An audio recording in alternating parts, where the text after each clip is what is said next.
Olá pessoal, sejam muito bem-vindos. A gente está começando aqui o nosso programa voltado para profissionais da educação física e para personal trainers que querem faturar mais de R$10.000 por mês. É isso aí, esse é o nosso grande objetivo e a gente tem diversas estratégias para que você consiga atingir esse objetivo. O meu nome é Guilherme. Eu sou o Lucas, nós somos formados em Educação Física e especializados em Educação Física Gerontológica. E no programa de hoje, nós vamos ver como avaliar a fraqueza do seu aluno idoso através de um simples teste. Bom, e vamos começar falando então um pouquinho sobre avaliação física, né? Por que a gente deve fazer avaliação física e por que fazer avaliação física é um ponto importante para a gente chegar nesse objetivo do 10K, né? Que é de faturar R$10.000 por mês. A avaliação física ela é importantíssima para a gente identificar o perfil do nosso aluno, para a gente poder comparar resultados e ver se o aluno está conseguindo atingir tudo aquilo que a gente quer, que a gente espera dele, né? E dessa maneira, fazendo a avaliação física, a gente também, por incrível que pareça, a gente consegue se diferenciar no mercado. Porque se a gente for ver hoje em dia, são ainda poucos os profissionais, né, nossos colegas de profissão, que fazem avaliação física nos seus alunos, né? E a gente só consegue, um dos meios, na verdade, de valorizar o nosso trabalho é justamente entregando resultado, entregando números para os nossos alunos. Eu acho, Guilherme, que o exercício por si só ele traz uma série de benefícios. Mas quando tu pega esses benefícios e mostra de forma concreta para o teu aluno, é mais fácil para ele visualizar. Então, tu entregar um resultado, um gráfico de evolução, por exemplo, de como ele estava quando iniciou o treino e como ele está agora, é mais concreto para ele, né? Observar essa evolução. E isso faz com que ele te valorize mais, porque não é incomum alunos pegarem esses resultados e levarem para os médicos, né? Exatamente, exatamente. Pensando até já que tu falou na questão de médico, puxar um gancho aqui numa coisa que a gente vai bater muito durante o nosso programa, que é justamente essa questão de estar entregando o resultado e com isso nos valorizando, né? Valorizando a nossa área. Porque eu sempre gosto de fazer uma comparação com o médico, né? Que é uma classe que é muito valorizada, né? Por vezes até endeusada. E isso não é uma crítica, muito pelo contrário, eu admiro muito essa categoria, né? Mas o que o médico faz, né? Ele recebe o paciente dele, faz uma série de perguntas, né? Um questionário, uma anamnese para saber por que aquele paciente está ali, avalia o seu paciente para depois fazer uma prescrição, né? E através da avaliação ele tem um resultado, ele tem números e ele vai mostrar para o paciente dele, tu está com uma glicemia, um valor muito alto, né? Então vou te dar uma medicação aqui para a gente tentar resolver essa situação, ou vou te encaminhar daqui a pouco para um tratamento mais voltado para atividade física, né? E depois, quando ele recebe esse paciente de novo, ele acaba vendo os resultados e comparando, né? E então, assim, o médico ele consegue, um dos meios dele valorizar o trabalho, o serviço que ele faz, mostrando essa evolução, né, desse tratamento que ele indicou. E se a gente for comparar com a nossa profissão, é praticamente a mesma coisa, porque a gente recebe o aluno e às vezes esse aluno vindo do médico para tratar, né, a gente tem que avaliar ele para saber como é que está a condição atual desse aluno, né? E para poder expor isso para ele, porque isso é uma coisa super importante, a gente justificar e a gente explicar para o aluno, né, qual é a situação dele, o que a gente vai querer trabalhar com esse aluno e evoluir, né? Então acho uma coisa fundamental a gente tá explicando, né, para o nosso aluno por que a gente faz tal exercício, tal programação de treinos com ele, para a gente também valorizar o nosso trabalho, assim como o médico valoriza o dele. E eu acho importante ressaltar, né, Guilherme, que quando a gente entrega um resultado concreto para o aluno, além dele nos valorizar, isso mostra um diferencial nosso, enquanto profissional. E quando a gente se torna um profissional diferenciado, a gente se torna um profissional mais raro. Quando a gente se torna um profissional mais raro, a gente é mais procurado. E seguindo aquela lógica de lei de oferta e demanda, quando a gente é mais procurado, a gente consegue aumentar o nosso preço. Então, se a gente está falando aqui em conseguir atingir valores de R$10 mil por mês, a gente ter uma diferenciação e conseguir aumentar o nosso valor é um ponto crucial, né? Sem dúvida, sem dúvida. E esse fato aí de ser um diferencial, quem quer se tornar um professor que tenha um faturamento acima de 10 mil, ele tem que mostrar esse diferencial, né? É diferente de tu comparar assim um profissional, um personal trainer que vai dar aula para um aluno, chega na academia e simplesmente escolhe, hoje eu vou dar tais exercícios. Daquele que segue toda uma metodologia, que tem toda uma programação de treino e tem os resultados do aluno dele na palma da mão. E o aluno percebe isso, né? Sem dúvida. Tu chega com um treino planejado, se tu tem o hábito de planejar, ou se tu monta na hora, o aluno percebe na hora isso. Claro, já vi inúmeros casos e não estou querendo criticar os nossos colegas, não é isso, mas como a gente pensa em valorização, é até uma sugestão, uma dica, né? De daqui a pouco estar com uma academia, e uma academia que normalmente que tem bastante movimento, por vezes até o professor fica sem recurso, ele não consegue nem às vezes seguir aquilo que ele pensou na hora, porque o aparelho que ele quer usar daqui a pouco está ocupado. Então assim, a gente sempre vai bater na tecla também que a gente tem que ter toda uma programação de treino na mão de acordo com aquele objetivo que a gente quer alcançar com o aluno. E isso realmente é o que vai diferenciar um profissional de outro. E essa questão da diferenciação, como ela afeta o valor que a gente cobra. Porque quando a gente está trabalhando de forma igual, quando muitos profissionais trabalham de forma igual, como é que o aluno vai escolher? Ele escolhe o que é mais barato. Sim, isso aí. E aí tu, que está trabalhando igual a maioria, para te manter competitivo, o que tu tem que fazer? Você tem que baixar teu preço. E aí é o grande erro, né, que acontece. É o grande erro, é o grande problema. Então, por isso que, como o Guilherme falou, a avaliação ainda é pouco vista nas academias. Então, é um fator importante também nessa questão de diferenciação, de valorização. Sem dúvida. Até vou te trazer um exemplo que aconteceu comigo anos atrás. Estava ainda surgindo aquele boom assim, do treinamento funcional e eu estava prestes a abrir o meu negócio também. Então, eu sabendo dos cursos que já tinham na cidade, eu comecei a fazer vários cursos de treinamento funcional e eu dava aula, uma das academias que eu dava aula de personal, era uma academia bem tradicional de musculação. Então eu cheguei com o meu aluno lá e eu comecei a levar materiais de treinamento funcional, acessórios que eu utilizava, né, que eu tinha feito o curso e passei a utilizar com ele.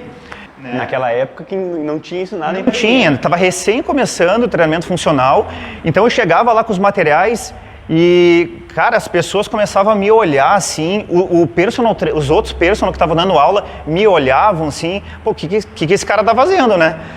E aí, cara, nisso eu comecei a me destacar e a chamar atenção de alguma maneira, porque eu estava trazendo ali também uma inovação e alguma coisa diferente para o meu aluno. Isso é legal, que é um marketing indireto.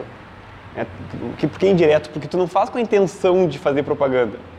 Mas, naturalmente, as pessoas acabam observando que é diferente. Quando tem uma quebra de padrão, né, isso chama a atenção das pessoas. O que aconteceu com o treinamento funcional em relação à musculação também, né? A musculação que era o treino que todo mundo conhecia, tal. Daqui a pouco chegou o treinamento funcional e hoje tu vê treinamento funcional em cada esquina, né? Então, é uma oportunidade que surgiu também e a gente tem que também saber aproveitar, a gente tem que estar sempre atento às novidades que aparecem na nossa área para também saber usufruir disso, né, com o nosso aluno e ser, a partir disso, um diferencial no mercado, já que o nosso mercado é tão concorrido, né? Mas aí, Guilherme, bom, a gente já falou um pouquinho da importância da avaliação, mas e aí, vamos ao tema do nosso programa de hoje. Como identificar a fraqueza em membros inferiores do nosso aluno idoso através de um simples teste? Que teste é esse? Pois é, Lucas. Então, assim, na verdade existem vários testes, né? Testes de força que a gente pode aplicar para o nosso aluno, né? Como a gente lida principalmente com o aluno idoso, esse é o grande objetivo que a gente vai estar falando ao longo do programa também, Existem aí 2 testes que a gente aqui da Ativa utiliza, que são mais práticos, mais simples de fazer. A gente pode fazer eles em qualquer lugar. Um deles é o teste de sentar e levantar, que é do Rick Jones, que faz parte do Senior Test, né? Isso. E outro teste que tem é o teste de levantar e sentar 5 vezes. Esse sentar e levantar 5 vezes, na verdade, o objetivo dele é tu realizar 5 repetições no menor tempo possível. E ele faz parte do que a gente chama de teste de desempenho físico. Isso. Que é um conjunto de testes, dentre os quais se encontra esse de sentar e levantar. Já o teste do Rick Jones, o teste de sentar e levantar, ele faz parte então do programa Senior Test, né, que é uma bateria de testes voltada para o público idoso, né, e ele consiste em aplicar assim, 30 segundinhos de teste, o aluno executa o maior número de repetições possíveis de sentar e levantar da cadeira. Então a velocidade é ele que determina. Como é um teste, o teste tem que exigir dele, ele tem que tentar fazer o máximo do movimento de sentar e levantar da cadeira durante 30 segundos. Então, esse é o teste que a gente pode aplicar para a gente identificar, né, a fraqueza de membros inferiores no nosso aluno idoso. Acho que é importante destacar que a força é uma valência muito importante para o nosso aluno idoso, não só para o idoso, para qualquer aluno, porque ela é fundamental para as atividades do dia a dia. A gente precisa de força para levantar da cadeira, a gente precisa de força para caminhar na rua, a gente precisa de força para subir escadas. E durante o processo de envelhecimento, a força ela começa a diminuir em virtude da diminuição de massa magra. Exatamente. Então, a avaliação da força do nosso aluno é fundamental para que a gente consiga ver o estágio que ele se encontra e poder atuar de forma mais precisa, mais assertiva nessa valência. Né? E até porque assim, quando a gente trabalha já com o público idoso, acaba que muda um pouquinho o nosso objetivo com o aluno, né? Quem está acostumado a trabalhar, por exemplo, com pessoas adultas, normalmente os adultos vêm para a gente com um objetivo mais estético, né? Emagrecimento, hipertrofia, enfim, definição. Já quando a gente vai trabalhar com o público idoso, isso é totalmente diferente, né?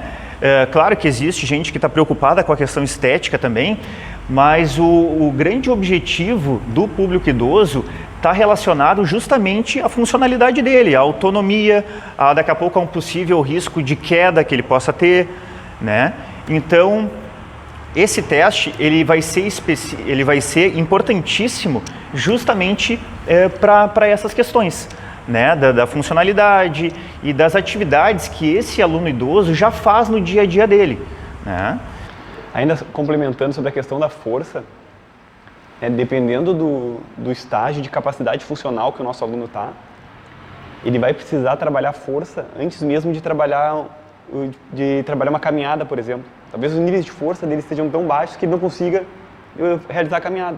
Então, mais importante se torna o trabalho de força antes da pressão de um treino aeróbico, né? E agora, até tu tocou num assunto importante, assim, até já queria questionar também as pessoas que estão nos assistindo, quantas vezes tu já viu um aluno idoso entrando na academia e o professor falando para ele assim: tudo bem, fulaninho e tal, vamos começar fazendo um aquecimento, faz uns 15 minutinhos lá na esteira, lá em cima. Quantas vezes vocês já viram isso, já presenciaram isso em academia? Vocês fazem isso? Mas não é assim. Será? A questão assim, é bem complicado a gente estar falando sobre isso, né? Porque, como o Lucas falou, existem níveis de capacidade funcional, né? Tem aluno idoso que não tem nem força e nem equilíbrio para subir numa esteira e caminhar. Então, a primeira variável que a gente deve trabalhar com esse aluno idoso são justamente essas: a força, o equilíbrio, a flexibilidade, para depois sim ele ter condições de subir numa esteira. E aí acaba acontecendo um grande erro nosso, né? Falo nosso por ser da área, né, de muitos profissionais já no aquecimento colocar o aluno que daqui a pouco nem tem condições de fazer uma esteira para caminhar. né? E por vezes, muitas vezes, nem conseguir acompanhar ele na esteira porque está atendendo outras pessoas, ou então porque não tem o conhecimento específico para estar atendendo aquela pessoa, né? Mas aí é assunto para outro programa, né, Guilherme? Se a gente entrar aqui, a gente vai longe, né? Mas me diz uma coisa, Guilherme, tá, e vantagem? Que vantagem que esse teste tem, por exemplo, em relação ao teste de 1RM, que é um teste bem conhecido também? Por que aplicar o teste de levantar e sentar? O teste de levantar e sentar, na verdade, assim, a grande vantagem dele é que ele é muito prático, ele é muito fácil de fazer e ele é muito barato. Ele praticamente não tem custo, né? Então, para a gente realizar esse teste, basta a gente ter uma cadeira e um cronômetro, né? Ou pode ser pelo celular mesmo. Hoje em dia a gente consegue pelo celular, né? Então, ele é tão fácil de aplicar que eu, inclusive, agora nessa época de pandemia, como eu não conseguia atender presencialmente os meus alunos de personal, então eu dava aulas online para eles, né? E como eu queria avaliar eles de tempos em tempos, eu fazia o teste de sentar e levantar online. Obviamente que eu explicava tudo exatamente o teste para o meu aluno, treinava esse teste com ele e depois aplicava. E foi super tranquilo de fazer, né? Cara, com alunos que têm condição de fazer esse teste. Exatamente. Mas é legal a praticidade, né, que ele te dá, né? De poder estar online, poder estar avaliando, né? E assim, daqui a pouco tu está atendendo presencialmente, tu atende na residência do aluno, por exemplo, é só a gente pegar uma cadeira e um cronômetro que tu vai conseguir fazer também, né? E outra coisa que eu acho importante em relação a esse teste é a questão da especificidade dele. Quando a gente fala em treino de força para o idoso, uma das premissas é que os exercícios eles sejam transferíveis para atividades do dia a dia, certo? Então, quando a gente pega um teste que é extremamente específico, a gente só tem vantagens, né? Porque sentar e levantar, o idoso ele senta e levanta no sofá, ele senta e levanta na cama, ele senta e levanta no banheiro. Então, um teste extremamente específico para TVDs. E a gente vai conseguir identificar realmente a necessidade dele. Se ele tiver um valor baixo no teste, a gente sabe que no nosso treino, a gente vai ter que trabalhar força, potência, né? Tudo que envolve essas variáveis que envolve o que a gente está avaliando no teste. Aí eu te trago um outro exemplo bem legal assim, que aconteceu comigo. Eu atendo 2 alunos no mesmo horário, que é uma mãe e um filho. A mãe tem 89 anos, o filho tem 67. Só que a mãe, de 89, ela já treina comigo há 10 anos. E o filho? O filho há pouco tempo, começou há meses comigo. E aí eu aproveitei, né, um dia desses para estava no momento de fazer a avaliação, e eu fiz a avaliação com os dois e apliquei o teste de sentar e levantar. A dona Lígia, que é a mãe, ela apresentou uma capacidade... Qual a idade da dona Lígia? 89. Ela demonstrou uma capacidade de força e de potência muito maior que o filho, que é muito mais novo. E aí, quando eu mostrei o resultado para eles, no momento eu não tinha falado. Depois, quando eu mostrei, e ele não acreditou. Ele, não, tu trocou o resultado, que não é possível. Eu, não, é exatamente isso. Troca de exames, né? Troca de exames, Então, para ver assim também o quanto é específico esse teste e quantas informações importantes ele nos traz, né? Porque uma outra situação, assim, a gente pode estar recebendo um aluno que já foi atleta, a gente pode estar recebendo um aluno que sempre foi sedentário, nunca fez atividade física. Cada aluno tem as suas particularidades, tem o seu nível de condicionamento. Então, o que eu vou avaliar, primeiramente, independente se ele foi atleta, se ele é sedentário, se ele já fez outra atividade física, é a condição atual dele, né? Aí eu vou saber, naquele momento que eu estou começando o trabalho com ele, qual é a condição atual em relação a esse teste, né? Para depois eu reavaliar e saber como está sendo o meu trabalho com ele. Porque na hora que eu comparar os resultados, eu vou saber se aqueles exercícios, se aquela programação que eu estou propondo para ele está sendo eficaz ou não. Né? Então, mais um motivo da importância desse teste. É uma ferramenta fundamental para tu avaliar o teu trabalho, né? O teu trabalho, né? Agora eu fico pensando, será que tu teria adotado as mesmas estratégias com a dona Lígia se tu não tivesse feito os testes? Ah, não, possivelmente não. Provavelmente não. Ah, com certeza não. Então, nesse momento, a gente fica pensando também assim, tá, mas a gente tem esse teste, mas em que momento que a gente vai aplicar esse teste com o nosso aluno?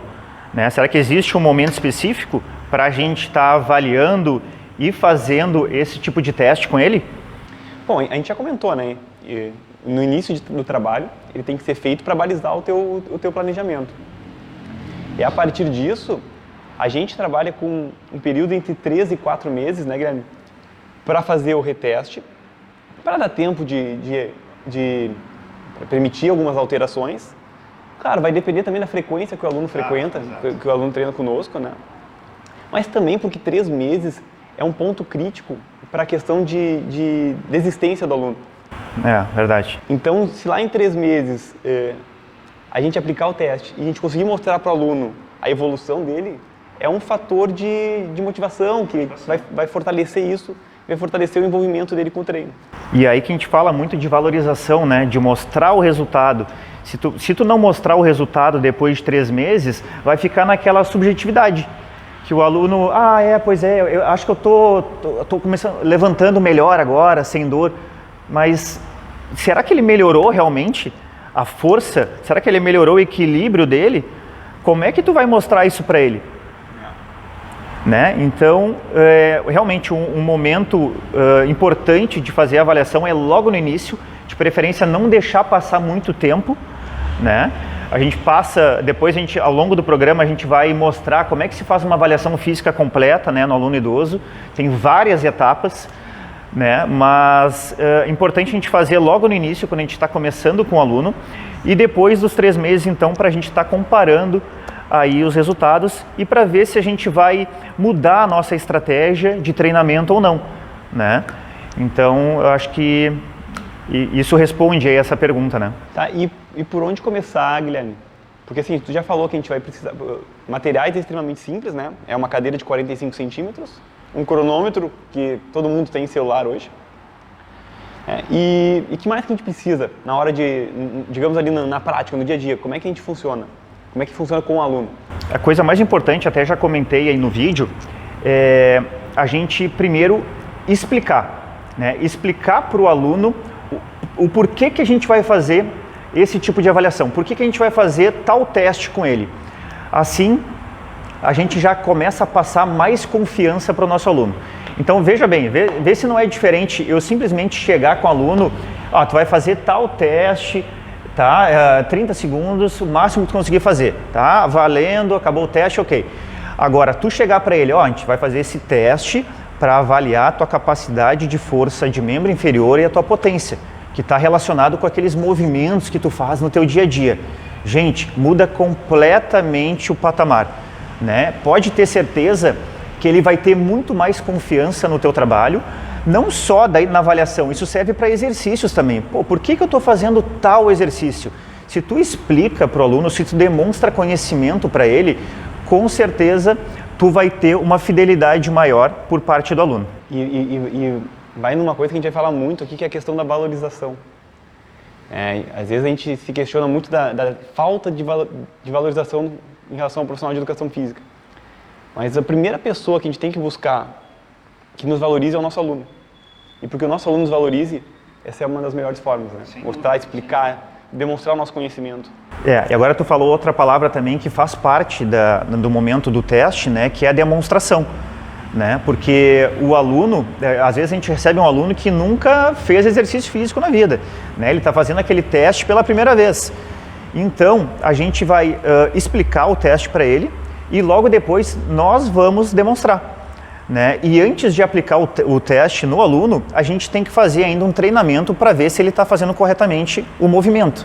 Né? Então, isso é fundamental para a gente fazer um teste com segurança e dentro daquilo que é exigido pelos protocolos. Guilherme, vamos aproveitar, eu estou bem na frente da câmera aqui, eu acho que a gente pode demonstrar o protocolo, o que tu acha? Eu me posiciono aqui, pelo menos as questões básicas de posicionamento de mão, de costas, o que tu acha? Não, ok, vamos lá. Então, primeiro, como é que funciona, né? O posicionamento do aluno. Vamos supor que a nossa cadeira, ela tenha os 45 centímetros, esteja dentro do protocolo exigido, tá? O aluno vai estar sentado, então, com as costas bem encostadas no encosto da cadeira, tá? Depois disso, o aluno vai cruzar os braços, ficando uma mão em Só deixa eu pegar o microfone, senão ele vai cair, cara. Tranquilo. Bora lá.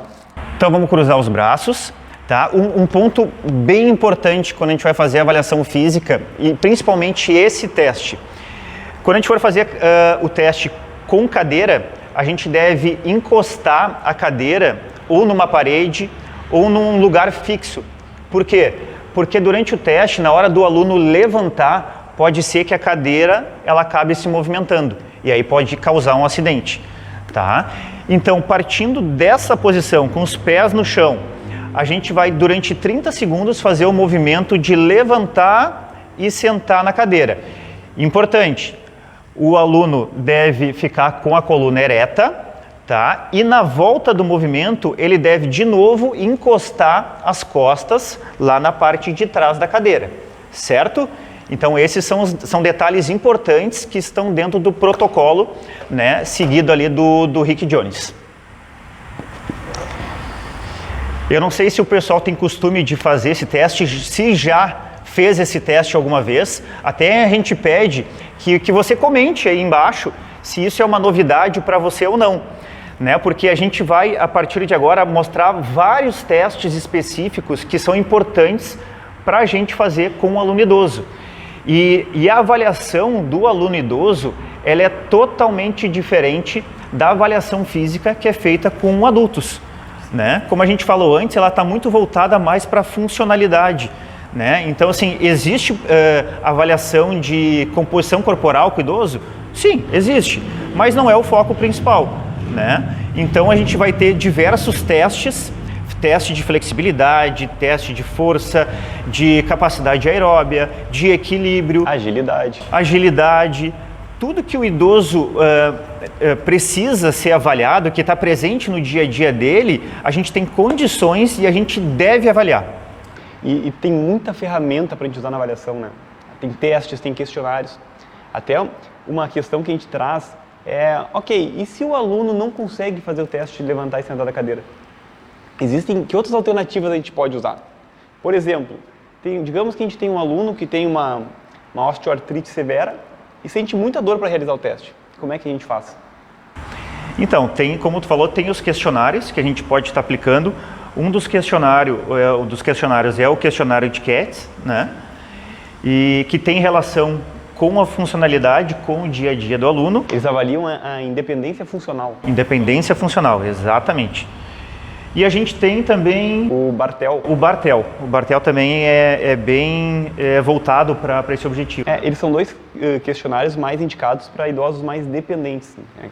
Se for olhar o nível de classificação funcional, seria um nível mais baixo de classificação funcional. Sim. Então eles avaliam questões como, por exemplo, o CATS, eu lembro que ele avalia a capacidade de transferência do aluno. Ou seja, a capacidade que ele tem de sair da cama, por exemplo, para a posição de pé, ou sair de uma cadeira para a posição de pé, ou retomar. E o Bartel, por exemplo, eu lembro que ele tem um item que ele avalia a capacidade do aluno subir escadas. Então são alternativas que a gente pode usar para um idoso numa situação, no nível de capacidade funcional mais baixa. A gente fala tanto de capacidade funcional, né? Importante também, a gente não vai entrar a fundo hoje nesse assunto, mas uma das primeiras coisas que a gente faz na avaliação física é justamente avaliar e classificar o nível de capacidade funcional do nosso aluno. Porque, como a gente falou, vem idosos com diferentes históricos, vamos dizer assim, né? Usando o exemplo da dona Lígia de novo, ela tinha um nível de condicionamento, de capacidade funcional totalmente diferente do filho que era mais novo, né? Então, será que a gente deve aplicar o mesmo tipo de treino para tudo que é idoso? Será que a gente deve fazer a mesma avaliação física para todos os idosos? É uma pergunta que fica no ar aí, né? Eu acho que é por isso que a avaliação da capacidade funcional é uma das primeiras etapas do nosso processo de avaliação. Mas eu acho que isso é assunto para um próximo programa, né? Pode ser. Tem muito assunto ainda. Só em relação ao que aquele aluno que talvez não consiga realizar o teste, talvez essa seja já o resultado do teu teste. Talvez a resposta seja: aluno não consegue realizar o teste porque sente dores no joelho. Por que não? Pode ser. E aí, a partir disso, tu vai poder definir que estratégias tu vai usar para tentar melhorar a função desse aluno. Melhorar a função específica do joelho dele, e ele daqui a pouco, uma outra avaliação, daqui a pouco ele até consiga já realizar esse tipo de teste. Olha que baita resultado, né? Poxa, e tu entregar isso para ele, e ele entregar isso para o médico dele, vai dizer que não valoriza o profissional que está trabalhando. E é engraçado que alguns médicos, volta e meia, dizem pra gente: eu não sei para onde indicar alunos idosos, pacientes idosos. Agora, eu e o Lucas somos colegas na pós-graduação, na especialização em gerontologia. E o coordenador do curso, que é um médico, falava pra gente: pessoal, eu não consigo indicar nenhum profissional de educação física para trabalhar com meus pacientes. Porque a maioria dos meus pacientes são idosos, ele era um geriatra, né? Então, olha que nicho de mercado que tem aí, a gente tem tudo nas mãos e basta a gente estudar, né, se comprometer a nossa formação para a gente se qualificar mais e assim poder suprir essa demanda, né, de alunos que tem. Né? A gente vai falar também ao longo do tempo aí do aumento do número de idosos que já está acontecendo, né? E a expectativa é que 2050 ela ultrapasse inclusive adolescentes aqui no país, né? Então aí está abrindo um mercado muito grande e a gente tem que saber explorar isso. E a gente tem que estar preparado. Tem que estar preparado, sem dúvida. E a gente se prepara estudando, se qualificando cada vez mais. Só para a gente finalizar, Guilherme, em relação aos testes ali, acho que é importante também destacar ao teste de sentar e levantar, que quando a gente usa aquele protocolo de 30 segundos, né, o maior número de repetições em 30 segundos, o Hickley Jones, eles têm uma tabela de referência, que eles te dão valores esperados, né, por exemplo, mulheres de 60 a 64 anos, o valor esperado é de 12 a 17 repetições. Então ele te dá uma referência, uma margem, uma ideia de como é que está o teu aluno em relação à população de forma geral. Uma tabela normativa para tu comparar o resultado do teu aluno com a faixa etária dele. Isso. O Hickley Jones ele divide por sexo, homens e mulheres, e por faixas etárias que vão de 4 em 4 anos. Começa com 60 e vai até 94. Né, dividido a cada 4 anos. E é claro que é importante sempre a gente estar comparando os nossos próprios resultados, o resultado do aluno, né, especificamente. Mas tu ter uma tabela normativa, onde ele pode fazer uma comparação com a faixa etária dele, é mais uma informação importante que ele tem. Porque ele vai gostar de ver. Sem dúvida. Ele vai gostar de ver como é que ele está, como está a evolução dele, né? Exatamente. E em relação ao teste de desempenho físico, que é aquele de 5 repetições, o maior tempo possível, existem também alguns valores de referência. Normalmente, o teste esse de desempenho físico, ele classifica de uma pontuação de 0 a 4. Né? E te dá alguns valores também. Varia na literatura, já vi resultados diferentes, mas tem um estudo que validou esse teste para a população brasileira. De repente a gente pode até deixar na descrição do vídeo aí essa referência também. Te dá alguns valores de referência também para esse tipo de teste aí. Legal. A gente tem todos esses resultados, a gente tem uma série de testes e toda a avaliação física completa voltada para o público idoso num e-book que a gente criou há um pouco tempo atrás, né? Até se vocês quiserem daqui a pouco darem uma olhada, a gente pode botar ali na descrição também, né? O site, onde que a pessoa pode encontrar, né, o link para a pessoa dar uma olhadinha no nosso e-book, e ele está à disposição lá, né, no nosso site. É isso? Eu acho que é isso. Eu acho que a nossa ideia a partir de agora é trazer mais conteúdos, tanto em relação à parte técnica da educação física, em relação à avaliação, testes, periodização, exercícios, relação exercício-doença. Doença, que é uma coisa que também Tem bastante, né, com o público idoso. E também questões relacionadas à carreira do personal, né? Exatamente. Ideias de marketing, de gestão financeira, enfim. Até porque não adianta só tu saber a teoria, né, e tu não conseguir ter o perfil para trabalhar daqui a pouco com um público e não saber externar isso, todo esse teu conhecimento. E é a soma de todas essas coisas que vai fazer a gente chegar no 10K, que é o nosso grande objetivo aqui, é formar profissionais que chegam a ter um faturamento de 10 mil reais por mês. E, gente, é possível. Eu sou testemunha disso, né? Com o nosso método aqui, a gente começou, eu acabei aplicando o método com os meus alunos e realmente dá muito certo. Pode confiar, né? Seguir direitinho o que a gente está recomendando ali, que pode ter certeza que vocês vão ter sucesso nessa empreitada. Acho que é isso então, né, Guilherme? Nos despedimos aqui, convidamos vocês para nos acompanhar nos próximos vídeos aí que vierem pela frente. Exatamente. Se ficar alguma dúvida também, vocês fiquem à vontade, né, de escrever aí nas nossas redes sociais, né? A gente está no Instagram, no Facebook e no YouTube. Certo? Certo. Valeu, gente. Obrigado pela atenção. Até a próxima.